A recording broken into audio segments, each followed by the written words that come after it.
Assalamualaikum warahmatullahi wabarakatuh. Apa kabar anak-anak semuanya? Semoga kalian semua dalam keadaan sehat walafiat. Alhamdulillahirrabbilalamin. Pada hari ini kita bersama-sama akan belajar di mata pelajaran prakarya. Namun sebelum belajar, mungkin kalian tidak kenal ya sama ibu. Ibu memperkenalkan diri dulu. Perkenalkan, nama Ibu Feliana, Ibu Guru Prakarya dari SMP Negeri 5 Bandung. Nah, sebelum belajar, alangkah baiknya kita berdoa dulu bersama-sama supaya pembelajaran di hari ini semuanya lancar. Oke, kita berdoa dulu ya. Berdoa dimulai. Berdoa selesai. Nah, anak-anak, kalian lihat kan sebelum kita memulai tadi ada sebuah cuplikan klip tentang berbagai macam sayuran. Dari video tadi mungkin kalian sudah bisa menyimpulkan ya apa yang akan kita pelajari. Iya, jadi kita akan mempelajari pengolahan sama dengan halnya di semester sebelumnya kita mempelajari pengolahan tentang buah-buahan segar. Untuk semester kedua ini kita akan mempelajari tentang pengolahan sayuran segar. Oke? Mungkin di antara kalian sudah tahu ya apa itu sayuran, apa itu macamnya, tapi biasanya sayuran itu agak kurang diminati. Kenapa? Karena mungkin rasa sayuran itu lebih hambar dibandingkan dengan rasa buah-buahan yang manis dan segar.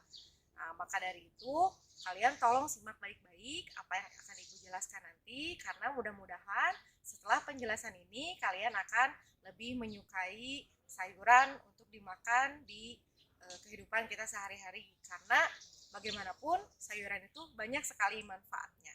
Oke, silahkan simak paparan Ibu berikut ini. Oke, kita mulai ya dengan pengertian sayuran. Yang pertama, sayuran itu adalah bagian vegetatif dari tumbuhan yang dapat dimakan baik secara mentah ataupun diolah. Jadi, ada beberapa sayuran yang bisa dimakan secara langsung tanpa diolah terlebih dahulu. Tapi, ada hal-hal yang harus kalian ingat, yaitu sayuran tersebut harus dicuci dulu dengan bersih. Kemudian sayuran itu kadar airnya banyak dan mempunyai serat yang sangat tinggi, maka baik untuk pencernaan. Dan umumnya sayuran itu mempunyai umur yang relatif pendek. Jadi cara penyimpanannya pun harus benar-benar hati-hati. Dan karena umurnya pendek, maka kalian harus segera menghabiskan sayuran tersebut. Jangan sampai kalian memakan sayuran tersebut, tapi sayuran tersebut sudah busuk. Oke, paham ya? Nah, yang kedua, kita akan masuk ke klasifikasi sayuran. Klasifikasi sayuran dapat ditinjau berdasarkan bagian dari tanaman yang dapat dimakan atau pigmen yang dikandungnya. Yang pertama, satu, berdasarkan tanaman yang dimakannya. Dibedakan menjadi dua, yaitu sayuran vegetatif dan sayuran generatif. Sayuran vegetatif itu adalah yang dimakannya adalah daun, batang, dan akar dari bagian sayuran tersebut. Sedangkan bagian dari generatif adalah buah, bunga, dan biji. Berikut kita akan melihat penjelasannya. Berdasarkan tanaman yang dimakan, yang pertama adalah sayuran daun. Sayuran daun merupakan jenis sayuran yang dapat dikonsumsi pada bagian daunnya. Kalian bisa contoh ya, misalnya sawi, kangkung, tapi dengan catatan sayuran tersebut kualitasnya bagus, daunnya utuh, tidak berlubang, dan tidak busuk. Oke, selanjutnya adalah sayuran batang. Jadi sayuran batang ini adalah sayuran yang batangnya dimanfaatkan. Batang itu biasanya terdiri dari buku dan ruas, ya. Jadi ada buku-bukunya dan ruas-ruasnya. Contoh dari sayuran ini adalah asparagus, rebung, dan seledri. Yang berikutnya adalah sayuran akar. Jadi dalam sayuran akar ini yang dimanfaatkan adalah akarnya. Jadi di sini sayurannya berupa umbi-umbian yang akarnya menggelembung. Biasanya sayuran ini banyak sekali mengandung karbohidrat. Contoh dari sayuran ini adalah kentang, wortel, lobak, dan beet. Mungkin kalian sudah pernah tahu ya. Nah, nanti kalau misalnya belum tahu, kalian boleh searching-searching. Syukur-syukur kalian bisa lihat langsung sayurannya seperti apa. Yang berikutnya adalah sayuran polong atau sayuran kacang-kacangan. Jadi biasanya sayuran polong ini ada dua, ada yang bisa dimakan dengan kulitnya dan ada yang tidak dimakan dengan kulitnya. Contoh sayuran polong yang dimakan dengan kulitnya itu adalah kapri yang masih muda, buncis, dan kacang panjang. Kalau sayuran polong yang tidak dimakan dengan cangkangnya itu contohnya adalah kacang kedelai, kacang tanah, dan kacang hijau. Oke? Berikutnya adalah sayuran bunga ya atau flower. Jadi sayuran ini berasal dari organ generatif yang dimanfaatkan pada bagian bunganya. Oke?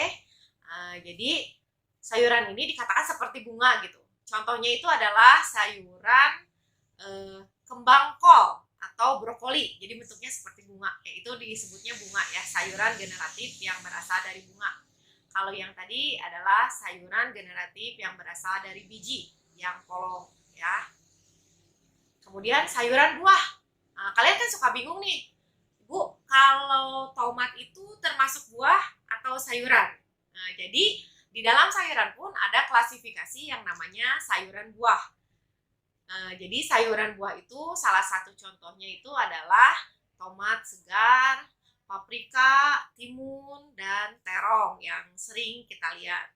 Jadi sayuran buah ini dihasilkan dari penyerbukan dan pertumbuhan yang terjadi pada organ bunga sehingga yang dimanfaatkan adalah bagian buahnya. Kemudian ada lagi nih yang lain selain yang tadi Ibu sebutkan. Ada juga sayuran umbi batang. Sayuran umbi batang adalah batang yang tumbuh ke dalam tanah. Ujung batang membengkak membentuk umbi. Nah, kalau dari penjelasan Ibu kalian sudah bisa menebak ya contohnya apa? Ya, contohnya itu adalah singkong, talas, ubi jalar, gandum, dan yang lainnya. Nah, berikutnya kita akan membahas tentang ada juga sayuran berdasarkan pigmen yang dikandungnya. Jadi sayuran itu ada yang berwarna hijau, sudah jelas ya. Nah, berarti kalau sayuran yang berwarna hijau itu terbentuk oleh klorofil, zat klorofil atau zat hijau daun. Kemudian ada sayuran yang berwarna ungu seperti terong, bawang, bayam ungu, paprika, dan yang lain-lain. Yang berikutnya adalah sayuran yang berwarna merah atau biru. Karena adanya zat antosanin yang sensitif terhadap perubahan pH dan dapat larut di air, ketika pH berada dalam keadaan netral, pigmen akan berwarna ungu. Ketika keadaan dalam asam, pigmen akan berwarna merah. Dan ketika keadaan pH itu basa, maka si pigmen warnanya itu akan menjadi biru. Contohnya, sayuran berwarna merah atau biru yaitu kubis merah atau kol merah, kemudian buah bit dan tomat. Berikutnya adalah sayuran berwarna kuning atau orange. Nah, jadi sayuran ini berasal dari kandungan beta dan alfa karoten yang tidak akan berubah dengan pengolahan atau dengan pH. Jadi kalaupun nanti diolah si sayuran tersebut, warnanya akan tetap sama, tidak akan berubah. Contohnya adalah wortel, ubi jalar, melinjo, dan labu kuning. Yang berikutnya kita akan membahas tentang kandungan dan manfaat dari sayuran. Kandungan dan manfaat dari sayuran ini sangat banyak sekali. Contohnya, dari beberapa tanaman itu mungkin berbeda-beda ya dari jenis-jenis sayuran. Tapi secara umum, sayuran itu mengandung banyak air, kemudian seratnya tinggi, dan mengandung vitamin A, B, C, kemudian ada karbohidrat, ada kalsium, beta karoten yang tadi disebutkan ya, yang sangat baik untuk tubuh kita. Nah, nanti untuk lebih jelasnya tentang kandungan dan manfaat sayuran akan Ibu tugaskan ya. Jadi tugasnya adalah nanti kalian coba bedah satu persatu, masing-masing 2 dari jenis sayuran yang Ibu sebutkan tadi. Contoh ya, misalnya sayuran daun. Contohnya kangkung dengan bayam. Kalian jelaskan kandungan kangkung itu apa, kandungan bayam itu apa. Kemudian silahkan kalian nanti setelah mengerjakan, boleh kalian periksakan dengan guru masing-masing di sekolahnya. Oke? Nah, anak-anak, bagaimana penjelasan dari Ibu tadi? Mudah-mudahan penjelasannya bisa kalian pahami ya. Jadi kalau kita bisa simpulkan, sayuran itu banyak sekali manfaatnya, terutama bagi tubuh kita, apalagi kalian yang dalam masa pertumbuhan. Selain manfaat, juga ragam dan jenis sayuran. Nah, kenapa harus kita pelajari? Karena jangan sampai nanti kita salah mengolah sayuran tersebut. Kita akan ketemu lagi dengan Ibu di minggu selanjutnya dalam teknik pengolahan. Ya, jadi nanti kita akan belajar apa saja sih teknik pengolahan. Terus bagaimana saja sih cara mengolah sayuran yang baik dan benar itu sehingga tidak merusak kandungan yang ada dalam sayuran tersebut. Mungkin dari Ibu dicukupkan sekian. Wabillahi taufiq walhidayah. Wassalamualaikum warahmatullahi wabarakatuh.